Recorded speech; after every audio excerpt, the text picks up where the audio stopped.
Uma das críticas, uma das principais críticas que existem à Lava Jato, que até o Lula, quando conversou comigo, levantou, foi que supostamente a Lava Jato contribuiu para a destruição de um monte de empresa e os empregos que são vinculados a essas empresas aí. Cara, como exatamente funcionou isso e dava para evitar todo esse processo? Igor, quando ele veio aqui, o Lula falou uma série de inverdades. Essa foi mais uma mentira que ele disse aqui no Flow. Vários estudos nacionais e internacionais mostram que o que prejudica a economia não é o combate à corrupção, é a corrupção. Não, tudo bem, mas não dava para salvar as empresas e tal? Todas as empresas que buscaram o Ministério Público para entregar os fatos, as provas, contribuir, devolver o dinheiro desviado, elas fizeram um acordo de leniência que tem por consequência a preservação dessas empresas. O objetivo do acordo é potencializar investigações, potencializar processos, angariar provas. Então, uma das empreiteiras, por exemplo, que veio fazer o seu acordo com o Ministério Público, implicou na sua colaboração 415 políticos de 26 diferentes partidos. E, quando a empresa fazia acordo de leniência, esse era um modo de você viabilizar a permanência da empresa e dos seus negócios. Essa era uma consequência do acordo de leniência. Então, existia um mecanismo legal, um caminho para as empresas, mas nem todas optaram por seguir esse caminho. E mais, Por que será? olha, porque algumas não retinham informação, não queriam entregar todos os fatos e A provas, verdade é ou não assim, queriam doutor, elas contribuir. confiavam na impunidade, né? Confiavam que não ia acontecer nada. Então muitas demoraram e sofreram as consequências por isso. Quando você. Eu trabalhei lá nos Estados Unidos nessa área até de compliance nesse período que eu fiquei fora. E lá o sistema é mais rigoroso. Tu também Com foi tudo. bastante criticado, porque era uma das empresas que foi pro espaço também, na Lava Jato, não foi? Não. Aí também é uma historinha do PT que não tem nada a ver.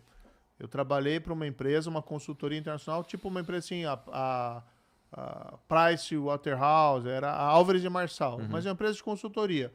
E eu ajudava as empresas a o quê? A adotar sistemas anticorrupção. Eu não era advogado nem defendia nenhuma empresa. Era para ajudar a criar sistemas de compliance. Entendi. Quando eu entrei na minha empresa, eu coloquei no meu contrato, olha, eu não vou trabalhar para empresas investigadas na Operação Lava Jato. Agora, essa empresa que eu fui trabalhar, a Álvares Marçal, é uma empresa multinacional. Ela tem escritório no Japão, Tem na Europa. vários clientes, Tem não só escritório os no clientes Brasil. do Brasil. E aí, atendi aqui no Brasil, numa área que não era minha, que era a área de recuperação judicial, a Odebrecht. Mas ela foi nomeada pelo juiz, não foi nomeada pela Odebrecht. E aqueles pagamentos que eram feitos da Odebrecht pela recuperação judicial para Álvares de Marçal, pela administração, não tinha nada a ver com os pagamentos que eu recebi. Eu estava trabalhando, inclusive, nos Estados Unidos. Então criaram essa história, como essa mesma história que a Lava Jato quebrou as empresas. Vamos lembrar que entre 2014 e 2016, a gente teve a maior recessão da história do Brasil, que foi provocada pelas políticas econômicas equivocadas do governo do PT, que sim estouraram no governo Dilma, mas foram implantadas no governo Lula, no segundo mandato. Políticas econômicas equivocadas, naquela linha de que pode-se gastar o quanto quiser, que não tem problema nenhum. Estouraram a dívida pública brasileira, e isso acabou provocando a grande recessão lá de 2014 e 2016. Fizeram política errada em exploração de petróleo, com aquele regime que não funcionou, que as coisas ficaram paradas. Fizeram investimentos que foram pouco eficientes, porque boa parte também foi vertido para a corrupção. Quebraram fundos de pensão. Então, quando o Lula coloca essa história de que a Lava Jato quebrou as empresas, ele está querendo esconder o fracasso econômico do governo Dilma, que foi plantado durante o segundo mandato do Lula. Tá? E essas empresas, aí voltando ao que eu estava falando, né?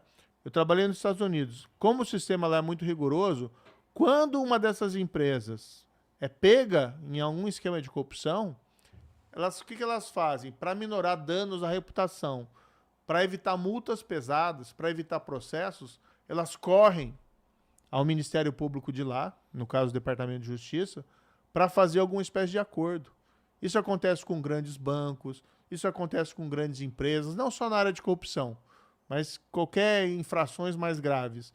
porque elas querem evitar que as autoridades venham até elas. Então elas se antecipam. No Brasil, as empreiteiras, desde o primeiro dia da Lava Jato, quando foi preso o Paulo Roberto Costa, 17 de março de 2014, sabiam que a investigação, se prosseguisse, ia chegar nelas.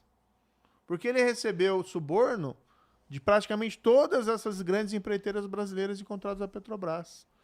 Os primeiros acordos de leniência, no entanto, as empreiteiras foram buscar e procurar o Ministério Público em 2015, outras em 2016, outras em 2017. Então elas esperaram sangrar, porque elas confiavam o quê? Na impunidade. Confiavam que o governo do PT ia de alguma forma salvá-las. Tentaram fazer lá alguns acordos mandrake para evitar as investigações.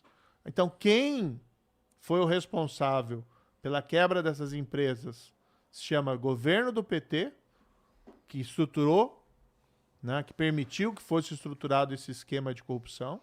E 2, as empreiteiras e seus dirigentes, que demoraram a reconhecer a sua responsabilidade. Se tivessem feito no primeiro dia, estavam até hoje sem grandes problemas. E quando o Lula chegou com essa historinha aqui, ele está querendo esconder o fracasso econômico do governo do PT. E se tivesse de recursos para fazer investimentos, as atividades de todas as empresas do setor não parariam, as obras não parariam. O grande problema foi a falta de recursos para fazer investimentos por parte do governo federal em razão da grande crise gerada. E o Sérgio mencionou acordos Mandrake. Lá no começo da Lava Jato, nos procurou, via a Procuradoria-Geral da República, um grande banco brasileiro público, dizendo que tinha estudo, que era preciso que tivesse um acordo geral, um acordão foi chamado na época, com todas as empreiteiras. Quiseram nos enfiar a goela abaixo, um acordo com todas as empreiteiras, porque se não fosse feito um acordo, supostamente, existiria um risco sistêmico para as instituições financeiras. E o acordo geral seria um acordo num valor que jamais foi visto antes, um acordo no valor de R$1 bilhão. As empreiteiras todas em conjunto pagariam R$1 bilhão, o que foi muito menos do que os acordos que a gente fez com uma parte das empreiteiras de 15 bilhões de reais. E quando o Sérgio fala que não foi feito o acordo por causa porque elas acreditavam na impunidade, o que é isso? A ideia é a seguinte: você só faz um acordo com alguém se esse acordo é mais vantajoso do que a alternativa. Então, eu tô querendo comprar uma casa, Igor, e você tem uma casa que você está vendendo por R$100 mil. Só que do teu lado tem uma casa em que o teu vizinho é igualzinho à sua e está me vendendo por R$80 mil. Eu vou comprar a sua ou a de R$80 mil? De 80. Evidentemente, porque é a melhor alternativa. Então eu só vou buscar um acordo com você quando ele é melhor do que a alternativa. Se a empresa vê e acredita na impunidade no Brasil, qual é a melhor alternativa? É buscar a impunidade. Então ela não vai buscar um acordo, ela vai segurar, não vai revelar quem são os investigados, ela não vai querer devolver o dinheiro desviado, ela vai reter tudo isso porque, como eu estava dizendo antes, ela acredita na impunidade, ela acredita que existe uma solução melhor do que o acordo. Por que as empresas todas fazem acordo dos Estados Unidos? Porque elas não acreditam na alternativa da impunidade. De novo, vamos voltar para aquela política equivocada, criminal, de coitadismo penal, vou usar aqui o clube da impunidade. Uma das coisas que me preocupa no novo governo do PT é quem o Lula vai colocar como ministro do Supremo Tribunal Federal.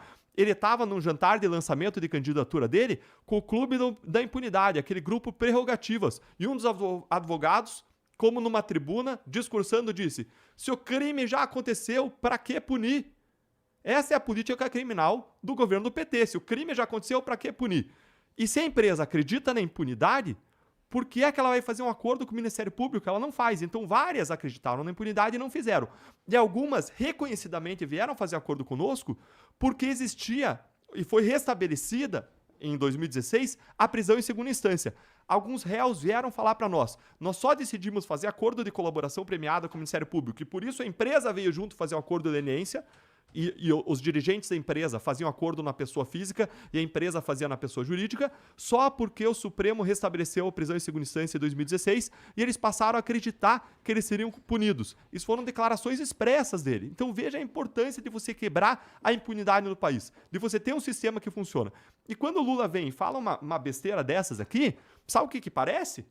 parece o cara que diz assim, vamos defender o tráfico de drogas porque gera emprego. O que você vai fazer? Defender a corrupção porque gera emprego? Defender uma prática corrupta que desvia dinheiro de toda a sociedade porque isso gera emprego? O emprego vai continuar existindo com empresas honestas, desde que exista o dinheiro para o investimento, porque uma empresa honesta vai fazer. O que você tem que fazer é tirar os criminosos e tirar as empresas que funcionam com o sistema de pagamento de propina. Como o Sérgio disse antes, o sistema era tão benéfico à corrupção, existia um sistema que estimulava a coisa pelo jeito errado, que as empresas preferiam ter dentro delas um setor de pagamento de propina, era chamado de diferentes nomes, setor de operações estruturadas na Odebrecht, controladoria na OAS, do que ter um setor de compliance, que era o setor que evitaria práticas ilícitas. Então hoje tem um país em que existe uma inversão de valores, e o Moro acertou muito quando ele falou o seguinte, a base para o desenvolvimento de qualquer Estado é a justiça, é a segurança jurídica. É como diz lá em Romanos 13, na Bíblia, você punir o ruim, punir o erro e recompensar o acerto, recompensar o trabalho. Quando você inverte os valores e você pune os certos e recompensa os errados, você inverte a base, você quebra o fundamento de uma economia, o fundamento de uma sociedade para ela prosperar. A gente precisa sim de reforma administrativa, a gente precisa sim de reforma tributária para a nossa economia prosperar, mas a gente precisa construir isso sobre uma base de império da lei, de Estado de Direito, em que o criminoso é punido e o justo, o trabalhador, é recompensado com os efeitos do seu trabalho.